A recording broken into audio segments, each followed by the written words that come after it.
Southeast Asia's power grid needs a massive upgrade. It needs up to 764 billion US dollars by 2045, but it's not on track for its 2030 climate goals. To discuss this, we have Kitty Bu of the Global Energy Alliance for People and Planet and Lavan Thiru of Infrastructure Asia.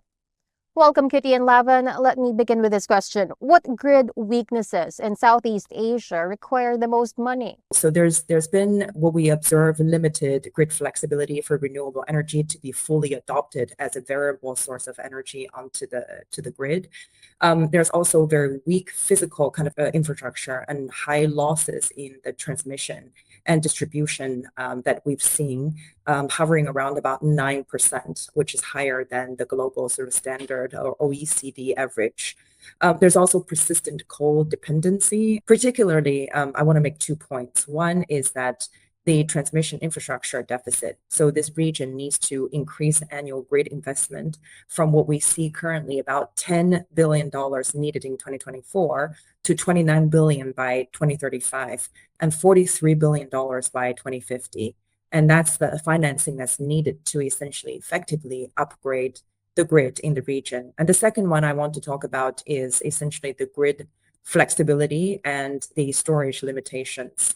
And if we want to have a modern, effective, and demand-driven grid that's going to respond flexibly to variable resources of energy and integrated viable sort of variable renewable energy that comes from solar, that comes from wind, that would require real-time grid control.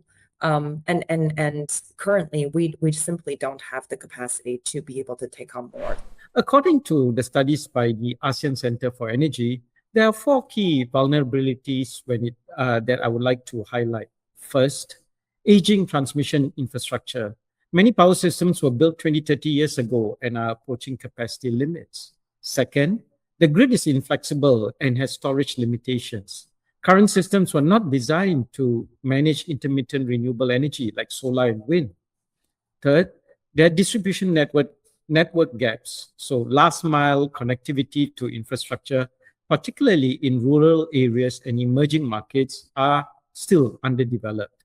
And finally, we have limited cross-border interconnections.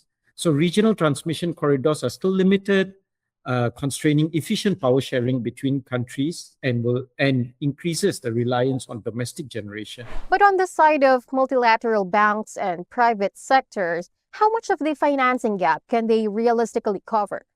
So in practice, multilateral development banks typically provide about 15 to 25% of total infrastructure financing, either through direct lending or concessionary capital. Their bigger impact actually is not in the volume of financing, but is in how they can help us to de-risk projects through guarantees, blended finance, and policy support to enable private investors to come in at scale.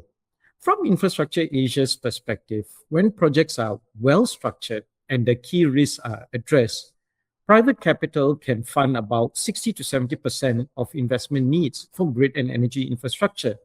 The challenge today is not a lack of capital, but the fact that many projects are still not bankable in their initial form, limiting more private sector participation. Blended finance needs to be strategically deployed throughout the project lifecycle, but it makes greatest impact when it's deployed in the early stage. Strategic use of concessionary capital in the project lifecycle can unlock 3 to 5 times more private investment. In October 2025 last year, ADB pledged $10 billion, and the World Bank made a similar pledge of $2.5 billion to the ASEAN Power Grid Financing Initiative, and with technical assistance. This total amount of $12.5 billion covers about 1.5% of the total investment needed, which is somewhere around $800 billion. And that gives you and the viewer a sense of just how much money is needed to completely revamp the regional connectivity to achieve the ASEAN Power Grid vision. And as you can see, if between 2 of the biggest sort of development banks in the region, they pull together 1% of what's needed, then the role that this kind of amount of dollar is intended to play is more as a catalytic role, and they cannot be seen and should not be seen as primary funders.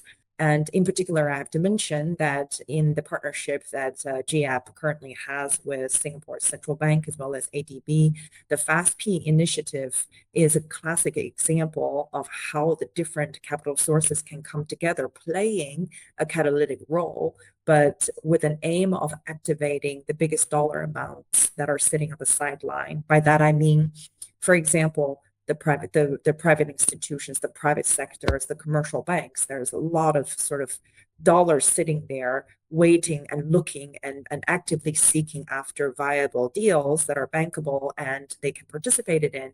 And in the meantime, we talk about regional facilities. We oftentimes don't slice it in a way that we also need to actively looking at activating local dollars. And by that, I don't mean that local dollars, meaning sort of ADB and World Bank and their initiatives in country, but more of what can be made available from local banks, local government, local private sectors in ASEAN countries. And I think private capital, it goes without saying that that's absolutely clearly abundant, but currently a bit idle. And investors, they cite policy uncertainty, policy de-risking risks, different reasons to not fully participate in the full potential they can in the ASEAN power grid. These are all very interesting points. So if I were to ask you both for recommendations, what policy changes would you say would most quickly accelerate grid modernization and unlock investment? I think one area could be the blended finance models.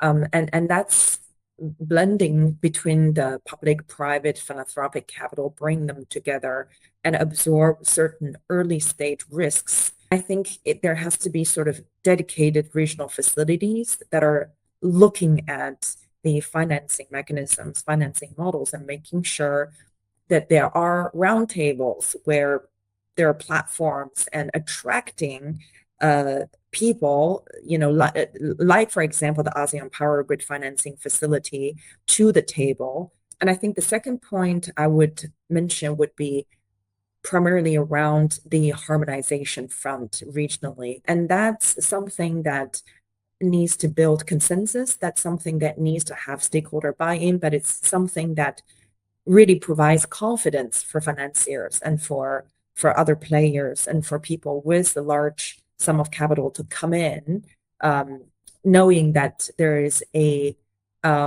single market that they can participate in, right? And the other thing is kind of a regional willing charges and developing a more of a transparent formula-based fee for transmitting power across third-party nations.